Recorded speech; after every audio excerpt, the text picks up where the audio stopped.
नमस्कार मित्रांनो, वाल्मिक कराडाच्या गुंडाकडून जितेंद्र आव्हाड, बाळा बांगर, सुरेश धस यांना जीवे मारण्याची धमकी देण्यात आलेली आहे. मित्रांनो, जितेंद्र आव्हाडाकडून संदीप तांदळे धमकी दिलेला व्हिडिओ शेअर करण्यात आलेला आहे.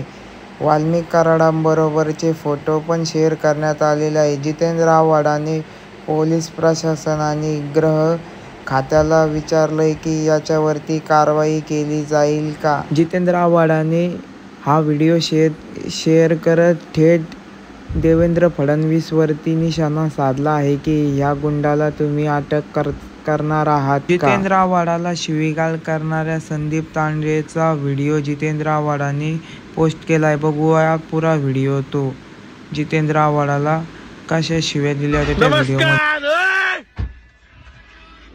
नमस्कार सगळ्यांना, राम राम. सगळे बोलवा. बाप आलाय म्हणावं लाईव्हला. बाप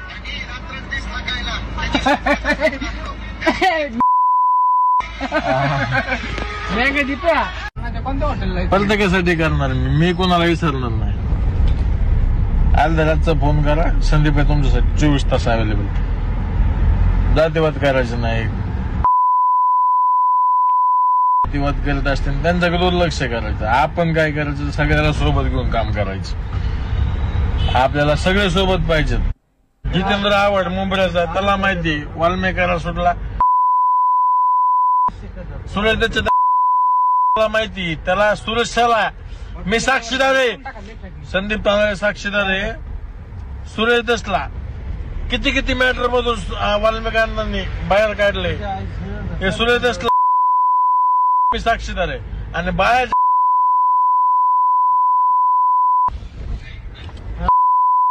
बाळ्याला म्हणा बाळ्या, बाळा बांगर बाप आहे. मी तालुक्यात मी तू तालुक्यात बोलता मला देतो ना. जिल्हाध्यक्ष केलं युवकचा. तुला अण्णा आमदार करायचे स्वप्न बघत होते आणि सेटअप तू अण्णा सोबत राहिला. अण्णा तुला गाडीत घेऊन हिंडले. अण्णा तुला फोन 2-2 तास बोलायचे. अण्णाचा फोन तुझ्या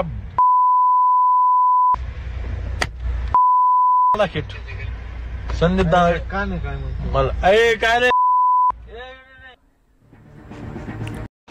तर हा धमकी देणारा व्यक्ती संदीप तांदळे आहे. जितेंद्र आव्हाडाकडून वाल्मिक कराड संघचे याचे फोटो शेअर करण्यात आलेले आहे आणि व्हिडिओ पण शेअर करण्यात आलेला आहे. या गुंडांवरती पोलीस प्रशासन, गृहमंत्री कारवाई करणार आहेत का, अशी थेट प्रश्न जितेंद्र आव्हाडाने विचारला आहे. तर काय मित्रांनो, तुम्हाला काय वाटतं?